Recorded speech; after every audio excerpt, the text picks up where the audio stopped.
Örgülü Moda YouTube kanalıma hoş geldiniz. Bugün yarıda kalmış olan kol çalışmasının ikinci videosunu çekiyor olacağız arkadaşlar. Yani yine bir örgü teknik videosuyla karşınızdayım. Daha öncesinde artırmayı yapmıştık, lastik kısmını yapıp kolu artırarak koltuk altına kadar şöyle lastikten sonra da daha sonrasında 10 sıra örüp iki taraftan birer tane artırdım. 10 sıra tekrar örüp birer tane iki taraftan da artırmalar yaparak şöyle göstereyim. Şu an toplamda 1, 2, 3, 4, 5 tane kadar artırdım. Ben gördüğünüz üzere tam koltuk altına kadar gelmedi henüz. Bu uzun süreceği için, fazla da gecikmemesi için örgünün şimdilik buraya kadar çalıştım ben. Siz dediğim gibi şu koltuk altı ölçüsüne gelene kadar 10 sıra örüp her iki taraftan da birer tane artırmaya devam edebilirsiniz.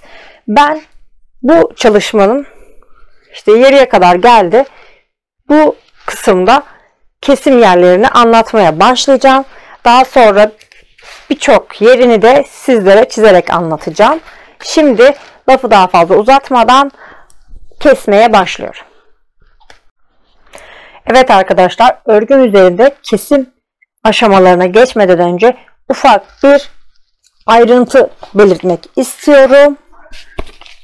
Diyelim ki bedenimizi ördük, ön ve arkayı. Şöyle çiziyorum. Bedenimizdeki koltuk sayısını keserken 4, 3, 2 ve 1 şeklinde eğer kestiysek bu 1 olmak zorunda da değil, şart değil. 4, 3, 2 de olabilir. Maksat şuradaki sayıyı şöyle göstereyim. Bu da kol çalışmamız diyelim. Şu kısımda bir sayı aşağı düşerek 3 olarak alacağız. Geri kalanını 2, 1 olarak devam edeceğiz kesim yaparken. Kısaca beden üzerindeki ilk kesim sayımız 4 ise kolda ilk kesim sayımız onun bir eksiğini vererek 3 olarak başlıyoruz. Burası 5 olsaydı 4 olarak başlardık. 2 olsaydı burayı da 1 olarak. Yani her daim beden üzerindeki ilk kesim sayımızı kol sayımızın ilk sayısının bir eksiğiyle başlıyoruz. Evet arkadaşlar, ben varsayıyorum ki bedenimi kesimini başlarken kol yerinde 4 ile başladım. Bu yüzden kol kesiminde 3 olarak başlıyorum. İlk ilmeği örüyorum. İkinci ilmeğimi de örüyorum. Arkadaki ilmeğimi öndeki ilmeğin üzerinden geçirdim. Bir tane eksilmiş oldu. Diğer ilmeği örüyorum. Arkadaki ilmeği öndeki ilmeğin üzerinden geçiriyorum. Tekrardan örüyorum ve arkada kalan ilmeği öndeki ilmeğin üzerinden geçirerek bu başta 3 tane ilmek kesmiş oldum. Ve sıranın sonuna kadar ilmeklerimi geldiği yönde sıranın sonuna kadar öreceğim.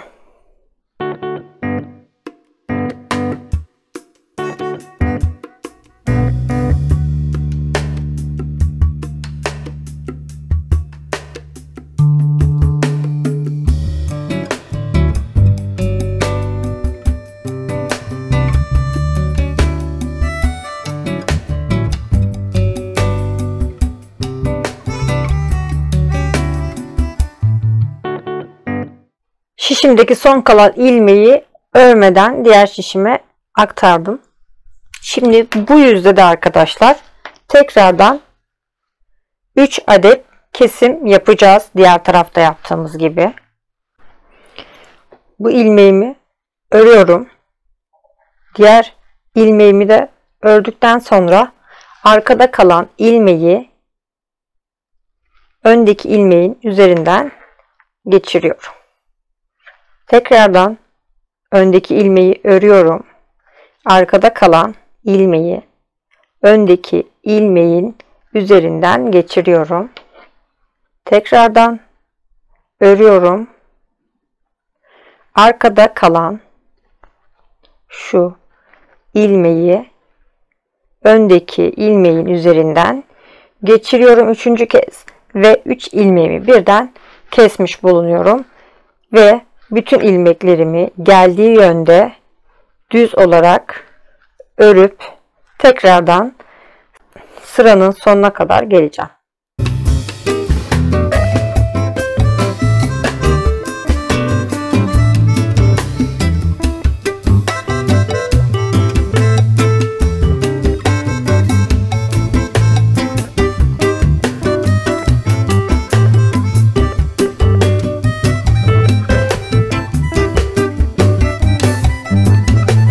Tekrardan sıranın sonuna geldik arkadaşlar. Son bir ilmeğimi yine örmeden şişime aktardım.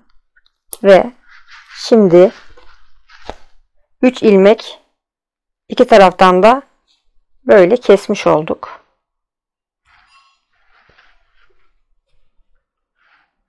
Şimdi sıradaki iki taraftan da keseceğimiz olan 2'şer adet ilmek.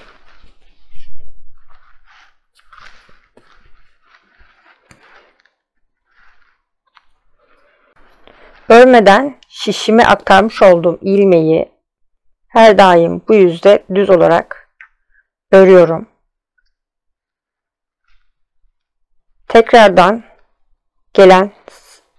Tekrardan sıradaki ilmeğimi ördükten sonra arkasında kalan ilmeği öndeki ilmeğin üzerinden geçirerek kesiyoruz. Tekrardan bir ilmek örüp şişimde geride kalan ilmeği önündeki ilmeğin üzerinden geçirdim. 2 adet kesim yapmış olduk. Tekrardan sıramın sonuna kadar örüp geliyorum.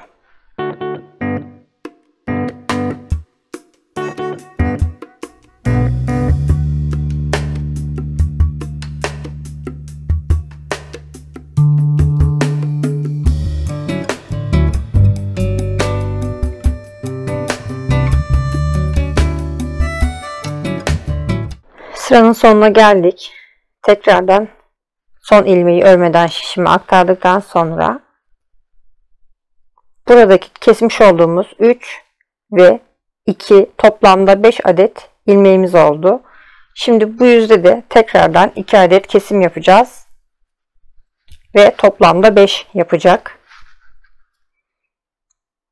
Örmeden şişime aktardığım ilmeğimi örerek bu yüzde alıyorum.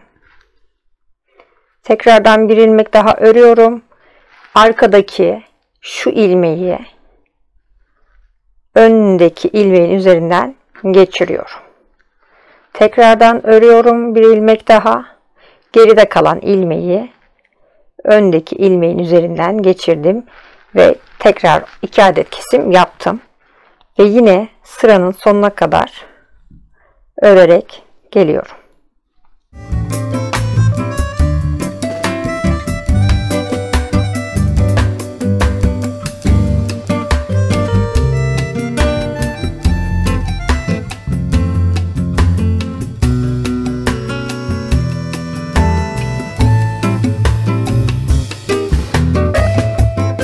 Son kalan ilmeğimi tekrardan şişime aktardım örmeden.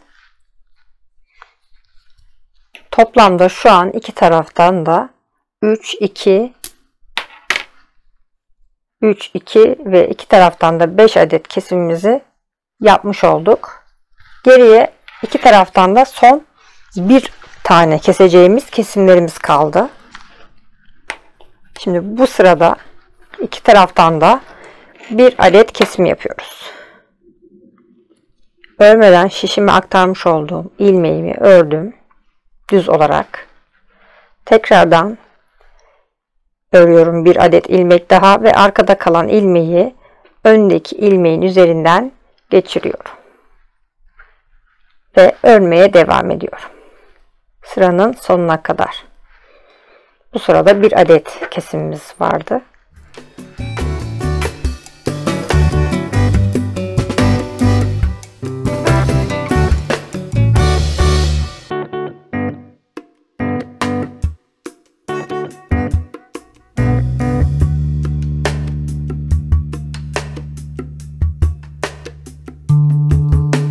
Tekrardan son ilmeğimi örmeden şişime aktarıyorum. Buradaki keseceğim bir ilmeği de kesmeye başlıyorum. Örmeden aktardığım ilmeğimi bu yüzde düz olarak örüyorum. Tekrardan bir ilmek daha örüyorum. Geride kalan ilmeği öndeki ilmeğin üzerinden geçiriyorum ve sıranın sonuna kadar bütün ilmeklerimi geldiği yönde örerek sıranın sonuna kadar geleceğim.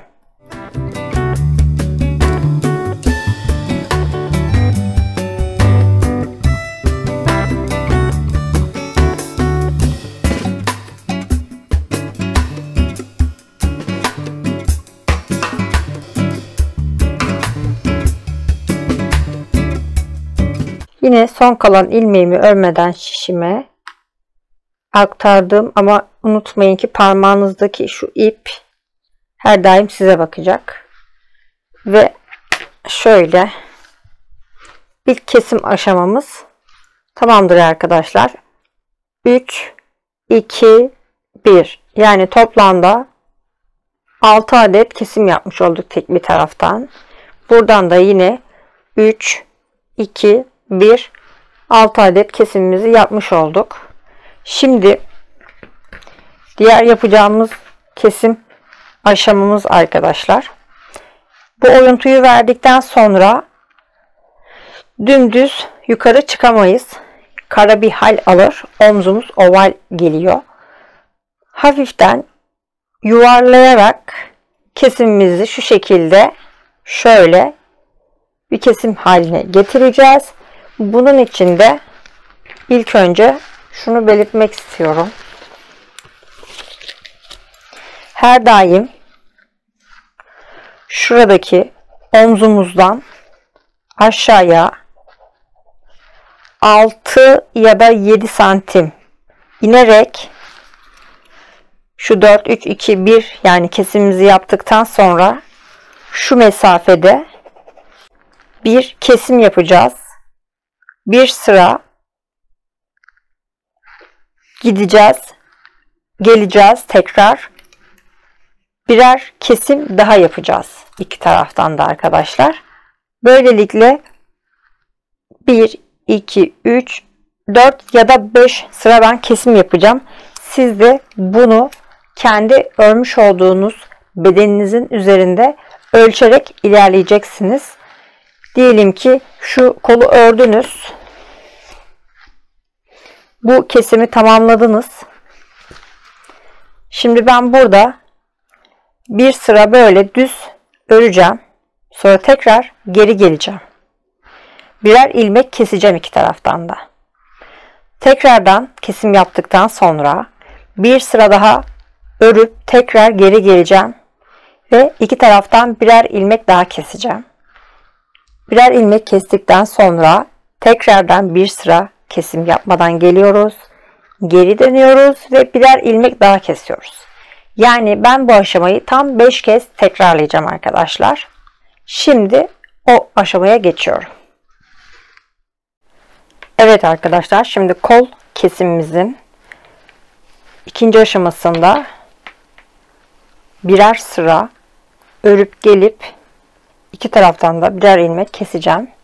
Dediğim gibi ben bunu 5 kez tekrarlayacağım. Şimdi öncelikle şunu belirtmek istiyorum. Toplamda 3, 2, 1 buradan 3, 2, 1 de buradan kestik ve iki taraftan da 6'şar ilmeğimizi kesmiş bulunuyoruz. Şimdi burada bütün ilmeklerimi ben geldiği yönde ters öreceğim. arka yüze geçeceğim. Bütün ilmeklerimi tekrardan geldiği yönde düz olarak öreceğim. O aşamada birer tane kenarlardan ilmek kesmeye başlayacağım. Şimdi ben ilmeklerimi 2 sıra geldiği yönde örüp tekrar geri gelip kesmeyi birlikte yapacağız. Evet arkadaşlar, koltuk kesimini yaptıktan sonra bir sıra arka yüz, bir sırada ön yüz örüp tekrardan arka yüze geçtim. Yani 2 sıra, bir ön bir de arka sıra örmüş oldum. Şimdi burada bir adet ilmek keseceğim. Sıranın sonuna kadar geleceğim ve burada da tekrar arkaya geçtiğimde bir adet ilmek kesimi yapacağım.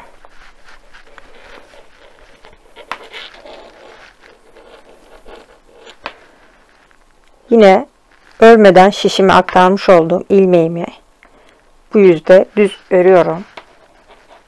Peşinden gelen ilmeği geldiği yönde örüp arkadaki ilmeği önünden geçirerek kesimi yaptım ve sıranın sonuna kadar bütün ilmeklerimi geldiği yönde örüyorum.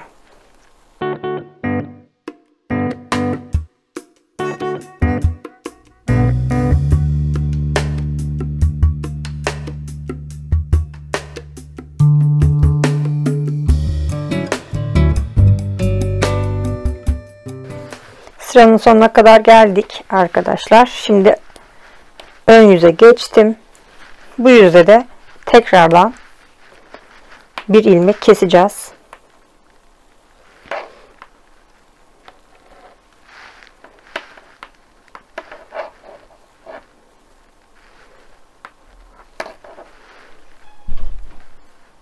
Birer ilmek kestim ve sıranın sonuna kadar ilmeklerimi geldiği yönde öreceğim ve iki taraflı kesimimizi yapmış olacağız.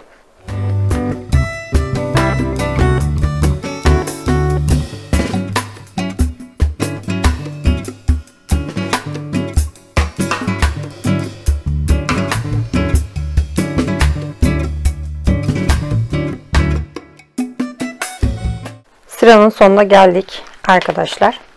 Şimdi ikinci kesim aşamamızın birinci kesimini iki taraftan yaptık. Arkaya döndüğüm takdirde şöyle söyleyebilirim. İlk kesim yapmış olduğum yere şöyle bir işaretleyici takıyorum. Burada kesim yaptık.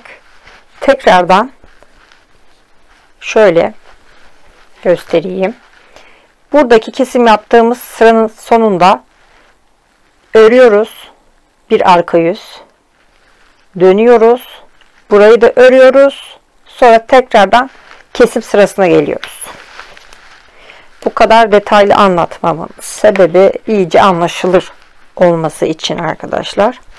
Ben hiç kesim yapmadan 2 sıra öreceğim. Sonra tekrar geri geleceğim ve kesim yapacağız.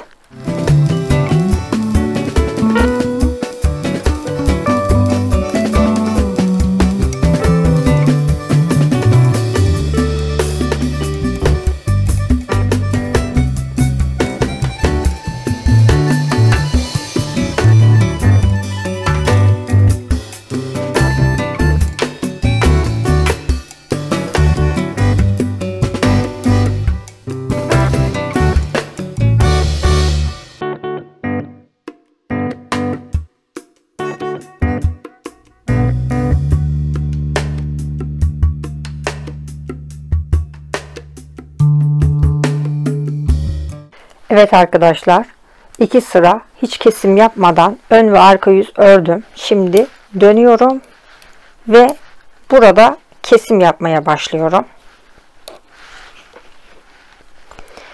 Ayraçlarımı, yani daha doğrusu işaretleyicilerimi ilk kesim yaptığım sıradan takmıyorum. En sonki yapmış olduğum sırada takacağım ki ondan sonra tekrardan birer sıra gidip geleceğim belli olsun.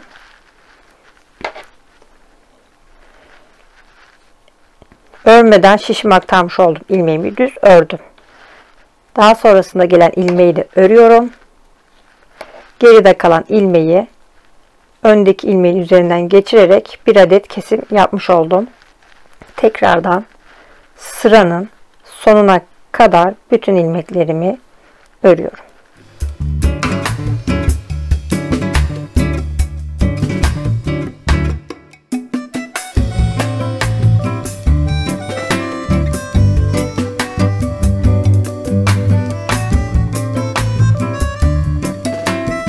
Sıranın sonuna geldim. Son ilmeğimi tekrardan örmeden şişime aktardım. Ve şimdi bu yüzde ipim dolaşmış. Bunu açayım önce. Şimdi tekrardan bu yüzde bir kesim daha yapıyoruz.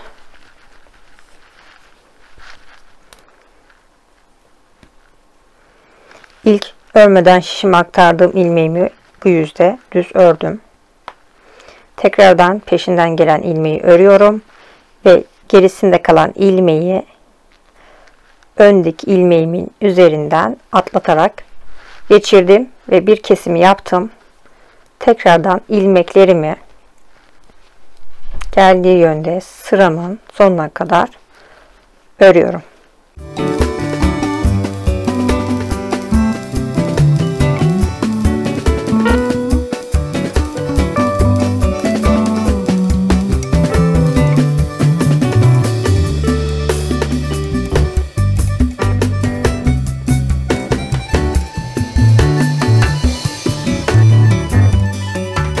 Şimdi tekrardan bu tarafta en son yapmış olduğumuz kesimin bu son geldiğim sırasının sonuna işaretleyicimi takıyorum.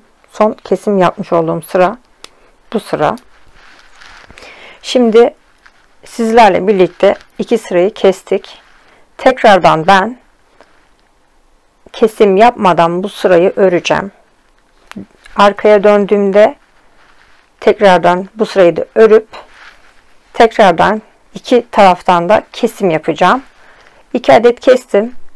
Ben 3 adet kesim sıramı da tamamlayıp toplamda 5 adet kesim sırası yapınca tekrardan geleceğim arkadaşlar. Devam edeceğiz. Evet arkadaşlar, birer sıra önlü arkalı örerek aralardaki iki taraftan birer ilmeklik kesimlerimi yapmış bulunmaktayım. Toplamda 1, 2, 3, 4, 5 adet kesim yaptım. Daha sonrasında en sonki kesimimden tekrardan bir sıra ördüm. Hiç kesim yapmadan ön ve arka sıra. Şimdi kolumuzun tepe noktasını, yani 3. kesim aşamasını yapacağız sizlerle birlikte. Bu noktada birer adet tekrardan sağlı sollu kesim yapacağız.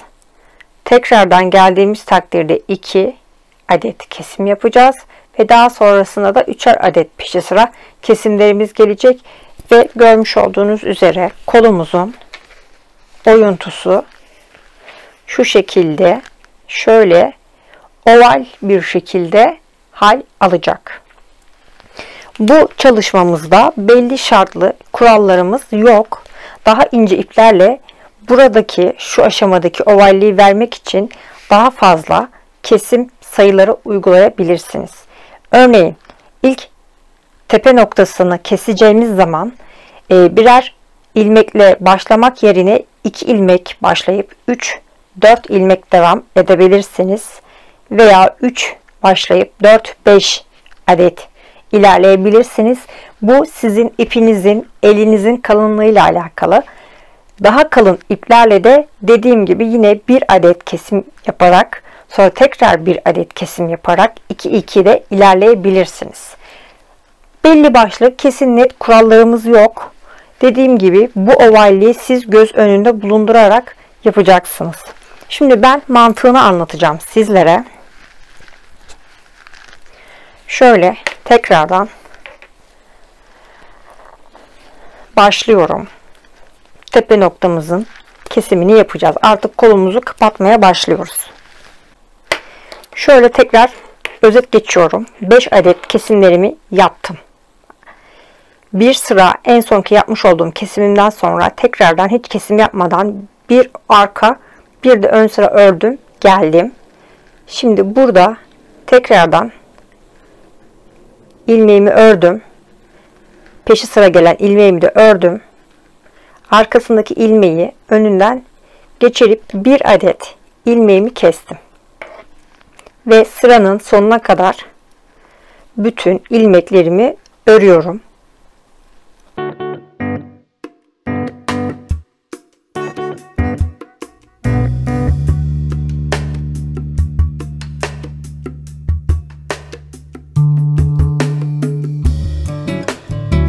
Sıramın sonuna geldim. Tekrardan bir sonraki yüze geçtim. Ve bu yüzde de tekrardan bir adet kesim yapıyoruz. Şu yüzde kesim yaptık. Geldik. Hemen bir arka yüzüne döndük. Tekrar burada bir adet kesim yapacağız. Ördüm birinci ilmeği. İkinci ilmeğimi de ördüm. Arkada kalan ilmeğimi öndeki ilmeğin üzerinden geçiriyorum. Bir adet kesimimi yaptım ve tekrardan sıranın sonuna kadar bütün ilmeklerimi geldiği yönde örmeye devam ediyorum.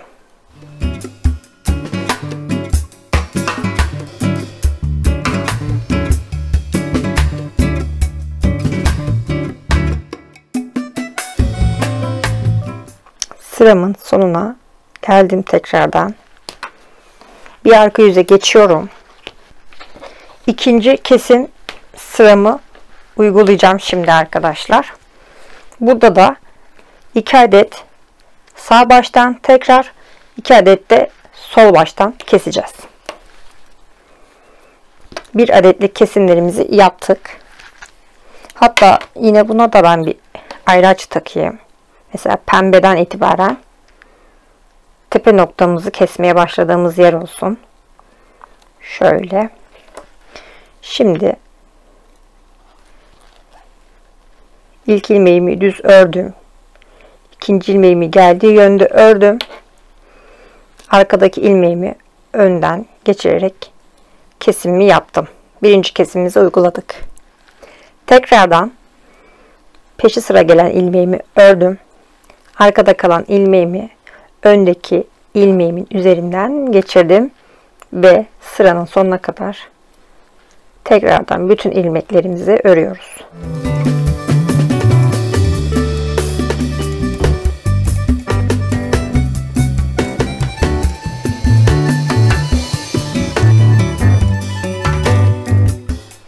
Tekrar arka yüze geçtik. Bu başta kesmiş olduğumuz 2 ilmeği döndüğüm takdirde arka yüze, burada da 2 adet ilmeğimi kesiyorum. Birinci ilmeğimi ördüm. İkinciyi de ördüm. Arkada kalan ilmeği öndeki ilmeğin üzerinden geçirerek birinci kesimimi yaptım. Peşi sıra gelen ilmeğimi ördüm. Arkada kalan ilmeği öndeki ilmeğin üzerinden geçirerek ikinci kesimimi de yaptım. Ve sıranın sonuna kadar tekrardan ilmeklerimizi örüyoruz.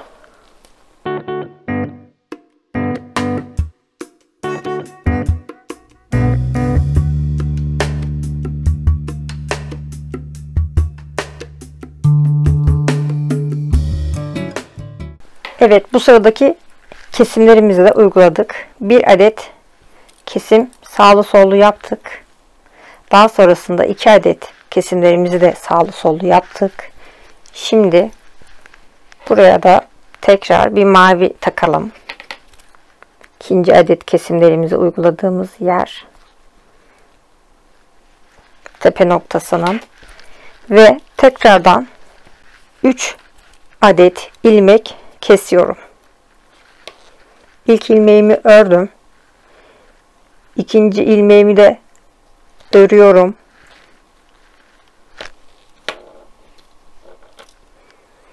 Arkadaki ilmeğimi öndeki ilmeğimin üzerinden geçirerek birinci ilmeğimi kesiyorum. İkinci ilmeği örüyorum. Arkadaki ilmeği öndeki ilmeğimin üzerinden tekrardan geçiririm. İkinciyi kestik. Tekrar bir ilmek daha örüp arkadaki ilmeği öndeki ilmeğin üzerinden geçirdik ve 3 adet kesim yapmış olduk. Tekrardan şimdi sıranın sonuna kadar öreceğiz.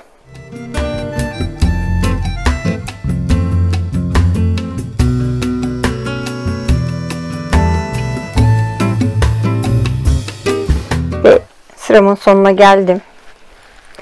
Bu tarafta da yine 3 adet kesim uyguluyorum.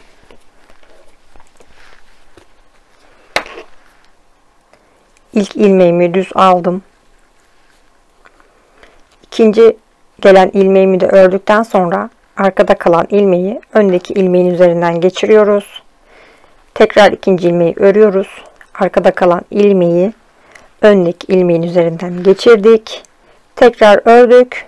Arkadaki ilmeği öndeki ilmeğin üzerinden geçirdik ve üçüncü ilmeğimizi de kesmiş bulunuyoruz. Ve yine sıranın sonuna kadar bütün ilmeklerimi örüyorum ben.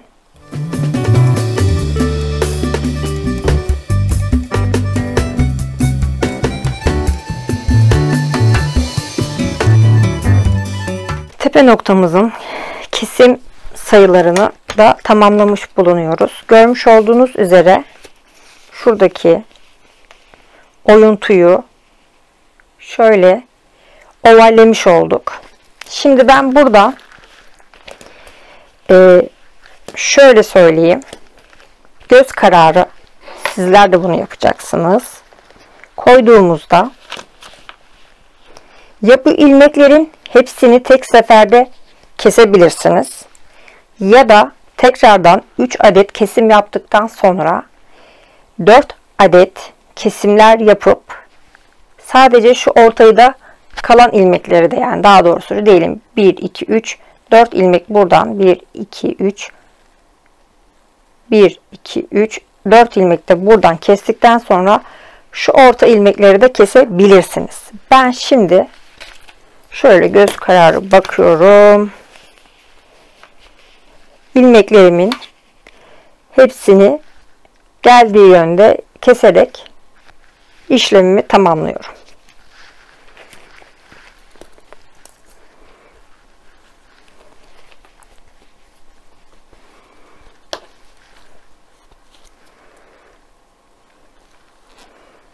İlk ilmeğimi düz ördüm. İkinci ilmeğimi de geldiği yönde örüp arkadaki ilmeği öndeki ilmeğin üzerinden geçiriyoruz.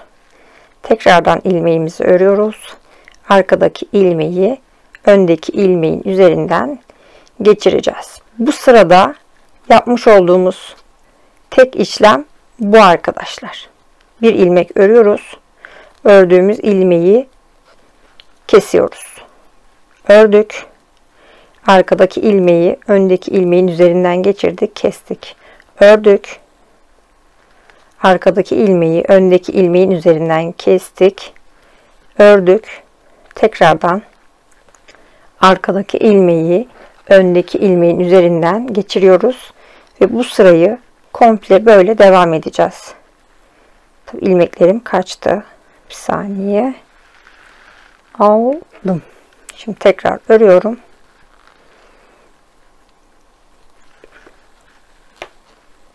Kestim. Ördüm. Kestim.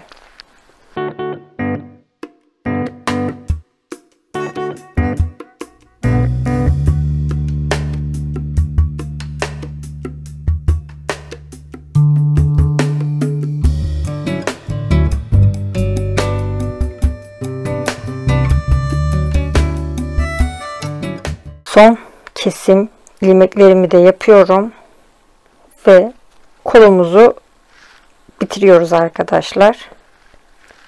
Şöyle son ilmeği de kestik. Şişlerimi kenara alıyorum ve şöyle size göstermek istiyorum. Şimdi beyazın üzerinde ve hatta daha iyi anlayacaksınız kolumuzun şeklini. Şöyle bir kol yaptık arkadaşlar. Çok orantılı ve nizami bir şekilde kol çalışmamızı tamamlamış bulunmaktayız arkadaşlar. Tepe noktasını da şöyle göstereyim. Dediğim gibi şurayı böyle bu kadar çok düz istemiyorsanız eğer şuradaki en son kesmiş olduğunuz 3'er adetlik kesimden sonra bir 4 adet kesim yapıp kalan ortadaki ilmekleri sonra tekrardan da kesebilirsiniz. Şöyle ikiye katlayalım.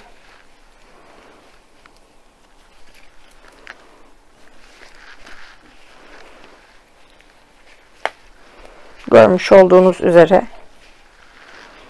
gayet hoş, güzel bir kol çalışması yapmış bulunmaktayız. Şöyle boydan da göstermem gerekirse. Bu yapmış olduğunuz kol çalışmasını şu an benim elimde örmüş olduğum bir bedenim olmadığı için bedeninizin üzerinde işaretleyerek, iğneleyerek yani dönüş orantısını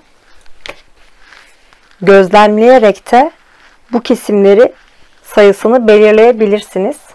Bugünkü videomuzun da sonuna gelmiş bulunmaktayız arkadaşlar. Evet arkadaşlar, yapmış olduğumuz kol çalışmasını da böylelikle tamamlamış bulunmaktayız. Diğer videolarda görüşmek dileğiyle. Sağlıcakla kalın. Hoşça kalın.